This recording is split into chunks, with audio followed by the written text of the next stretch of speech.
سڵاو خۆشەویستان، هیوادارین وانەکانمان جێگەی سوود و ڕەزامەندی ئێوە بێت. تکایە بۆی دڵنیا بین کە ئەم وانانە بۆ ئێوە جێگەی سوود و ڕەزامەندیە، شێری بکەن تاوەکو زۆرترین کەس بیبینن. هەتاوەکو بینەری وانەکان زیاتر بێ، ئەمە بە ئێمە ئەڵێ کە ئێمە با بەردەوام بین، چونکە ئەم شتە دیارە خەڵک سوودی لێوەرەگرێ. بۆیە داواکارم ئەگەر خۆشت سوودت لێوەرنەگرت، شێری بکە بە ئومێدی ئەوەی خەڵکیشی تر لی سوودمەند بێت. سەفەرێ دڵپەزیر. سەفەر واتە هەر سەفەر، گەشت. دڵپەزیر، دڵ واتە دڵ، پەزیر واتە قبوڵ. بۆ نموناڵم پەزیرفتن واتە پەزیرفتێ شد، یعنی قبوڵ کرا. دڵپەزیر بە شتێک ئەڵێن کە خۆش بێ بەلاتەوە، مرتاح بی پێی، دڵڕفێن. لە تەقریبەن لای خۆمان ئەوترێن گەشتێکی دڵڕفێن. زەنگێ ئاخەر بوود. بەڕێزان، زەنگ و ئاخەر سێرەکیش نییە لە بینیانە. ئەگەر ئێمە بڵین جەڕەسی کۆتایی بوو، جەڕەسی دەرس وانییە، جەڕەسی کۆتایی یایەکە نووسین، ئەمان هیچ نانووسن، بەڵام کەسرەیەک هەیە ئەبێ بە یێ. زەنگێ ئاخەر، زەنگێ ئاخەر بوود، جەڕەسی کۆتایی بوو.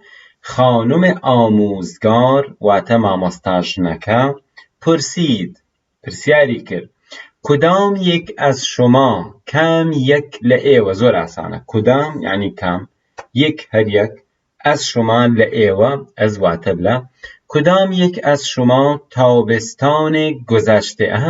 ئەگەر من بڵێم کدام یک از شما تابستان گذشته، زۆر جار کوردی لای خۆمان بەم شێوازەی خوێنێتەوە، چونکە نازانێت کە بڵێ هاوینی ڕابردوو، کەواتە لە یای کوردی، لە جیاتی ئەم یای کوردیە تۆ کەسرەیەک دابنێ و کەسرەکەش بە یێ ئەخوێنرێتەوە. ئەڵێ چی؟ کدام یک از شما تابستان گذشته. کام یەک لە ئێوە هاوین، تابستان واتە هاوین، تابستان گذشته، هاوینی ڕابردوو. بێ مسافرەت رەفتە ئید، ڕۆشتوون بۆ مسافرەت واتە بۆ گەشت و سەفەر. ئازەر، بەڕێزان سێرەکی ناڵێ ئازەر، ئەڵێ ئازەر، کەواتە ئێمە لە فارسیە بە سەوتی زمان هەیە، ئیتر بە ئوخت و تا بینووسی، بە ئوخت و ساد بینووسی، بە ئەم ڤ بینووسی، بە زەی ئاسایی بینووسی، هەر ئەڵێی زێ. ئازەر دەست بڵاند کرد، واتە ئازەر دەستی بەرز کردەوە و گۆفت وەوتی، ئیجازێ. لە مەکتەبە تەلەبەیەک ئەگەر بڵێ مامۆستا مۆڵەت هەیە دەست بەرز دەکاتەوە، ئەڵێ ئیجازێ. ئیجازێ واتە ئیجازە هەیە. تابستان گذشته، هاوینی ڕابردوو. لێرە کەسرەکەی داناوە، بەڵام زۆر جار داینانێت، وەبێ خۆت بیزانی کاتێ وشەیەک ئەدرێتە پاڵ وشەیەکی تر بە ئامرازێکی پەیوەندی لە کوردیا بە یا، ئەوە لە فارسیەکەیە کەسرەیەکە.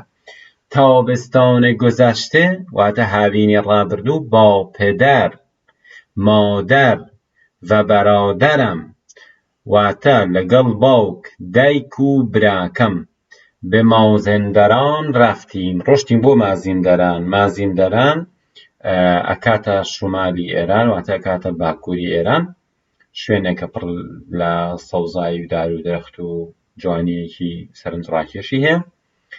از دیدن جنگل ها، لە بینینی جەنگەڵ، جەنگەڵ بە ئینگلیزیش هەر جەنگەڵە، جەنگڵ واتە دارستانەکان. از دیدن جنگل ها، ئەم هایە بۆ کۆکردنەوەیە. چشمه ها، چشمێ واتە کانی، بەڵام چشمه ها سەرچاوە، چشمه ها سەرچاوەکان. کوه ها، کوه واتە چیا، کوه ها چیاکان. و شالیزارها، شالیزارها واتە شالیزارەکان. شالیزار واتە ئەو کشتوکاڵەی کە کراوە بە چەڵتووک، کاتێک فێڵگەیەکی چەڵتووک پێوترێ شالیزار.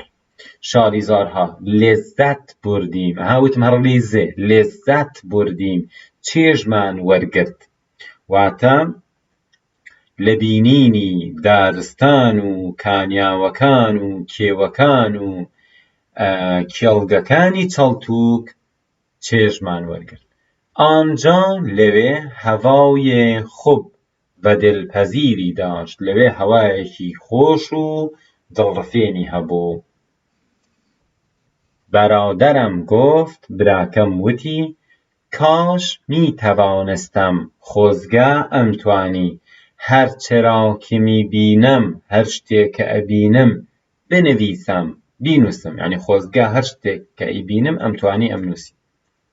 مادەرم گفت، دایکم وتی، وەقتی بە مەدرسە بەرەوی کاتێکە بۆ مەکتەب بڕۆی نوشتن را واتە نووسین نوشتن را یاد میگیری فێری نووسینەبی بەڵام ئەمما یعنی هەر ئەممای عەرەبیە بەڵام تا ئەم زەمان تا ئەو کاتە هەرچێ را دیدەئی هەر شتێک کە بینیوتە نەقاشی کن ڕەسمی بکێشە هەر شتێکە کە بینیوە ڕەسمی بکێشە.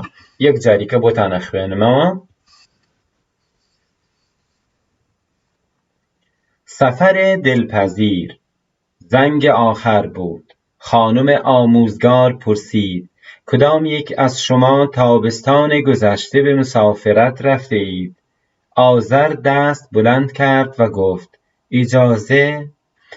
تابستان گذشته با پدر، مادر و برادرم به مازندران رفتیم. از دیدن جنگل‌ها، چشمه‌ها، کوه‌ها و شالیزارها لذت بردیم. آنجا هوای خوب و دلپذیری داشت. برادرم گفت کاش میتوانستم هرچه را که میبینم بنویسم. مادرم گفت وقتی به مدرسه بروی نوشتن را یاد میگیری اما تا آن زمان هرچه را دیده ای نقاشی کن. هیوادارم وانەی ئەمڕۆتان بەدڵ بوو بێت. تکایە بە کۆمنت ڕای خۆتان بنووسن، تکایە شێری بکەن ئەگەر جێگەی سوود و ڕەزامەندی ئێوەیە، ئاگادارمان بکەن کە چۆن ئەتوانن سوودی لێوەربگرن و پێشنیار هەر شتێکتان هەبوو ئەگەر بە ئێمە بکرێ ئێمە لە خزمەتتان هابین. بەڕێزان بۆچی ئەم جۆرە نووسینەم هەڵبژاردەوە؟ ئەمە نووسینی شکستەی فارسیە، پرۆگرامی خوێندنی سەرەتایی ئێرانە. تۆ ئەگەر لێرەوە فێربی دڵنیای لە هەموو شتێک وا بە ڕێگە ڕاستەکەش فێرەبی. ئەم نووسینەش لەگەڵی ڕایت ئەو کات تۆ توانی شیعرێ شتێک لە هەر شوێنێک هەبوو لە دیوانێکە بتوانی بیخوێنیتەوە، نەک تەنها ئەو ڕێنووسەی کە بە لە چاپخانەکانە بەکارێت. ئومێدەوارم جێگەی سوود و ڕەزامەندی ئێوە بێت.